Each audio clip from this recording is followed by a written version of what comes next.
Thy Elohim reigneth. It says to the children of Israel, Yahweh rules. The watchmen shall lift up the voice. With the voice together shall they sing. For they shall see eye to eye when Yahweh bring again Zion. So it has always been my desire to discuss the differences that I have with other Morays, other elders, other rabbis and Kohens. I want to see the difference. No need us talking all day about what we see in common. Let's talk about what we don't have in common so we can start seeing in common. Because in order for us to go home, we're going to have to see this thing eye to eye. We're not going home and you're a watchman and I'm a watchman and he's a watchman and he sees that you worship this one and he sees that you worship these three and he sees that you worship Yah only and he sees that a day starts in the night and he sees that a day starts in the evening and he sees that a day starts in the morning.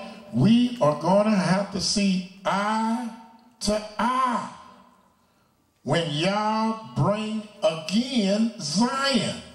So when he bring us out of captivity, when he bring us home for our restoration and restitution, believe me that the watchmen of Yahweh will be seen eye to eye.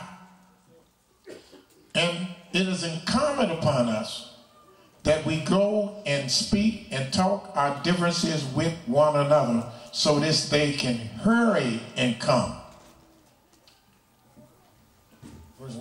Verse 9. Break forth into joy. Well, why were we breaking forth into joy? Because the watchmen are seen eye to eye. Break forth into joy. Sing together. Ye waste places of Jerusalem, for Yahweh hath comforted his people. You know he's talking about his people. He's not talking about an individual or a person, but his people. Says our Yahweh has comforted his people. He has redeemed Jerusalem. Yahweh may bear his holy arm in the eyes of all nations. What do it mean, may bear his holy arm? We're his holy arms. We are his holy arm. That's reading it says in verse 1. Who has believed our report? And to whom is the arm of Yahweh revealed? Well, who is his arm?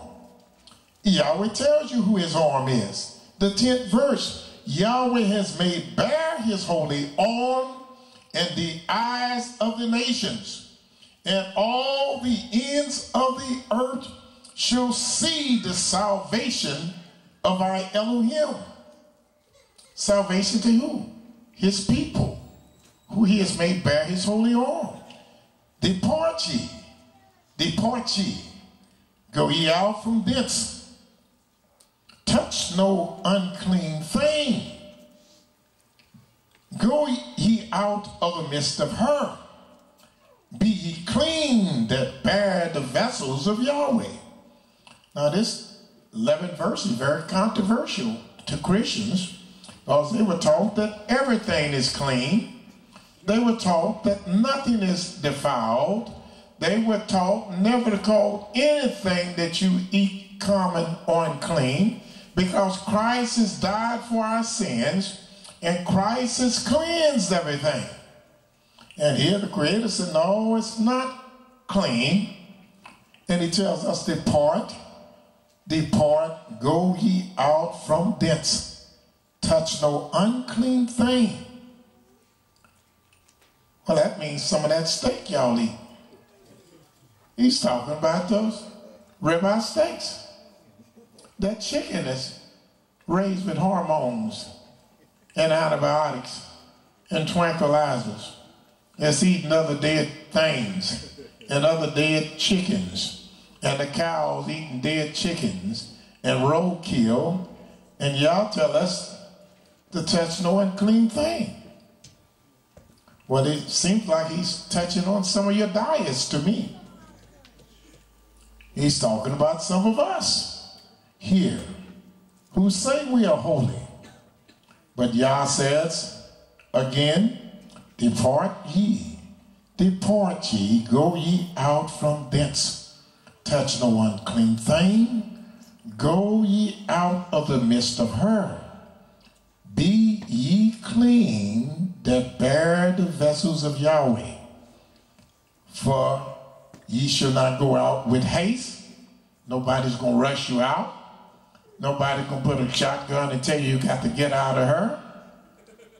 Neither by flight. Nobody's going to chase you out.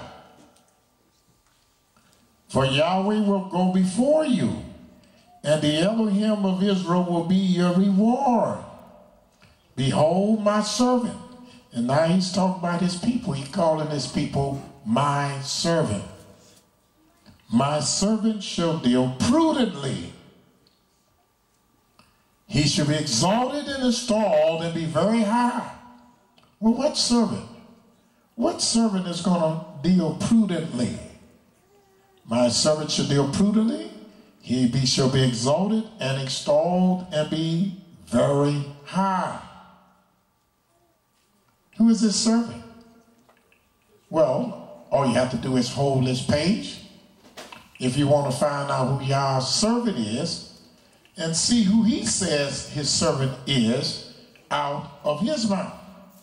If you want to know the answer to questions and doctrines, then you go to Yahweh.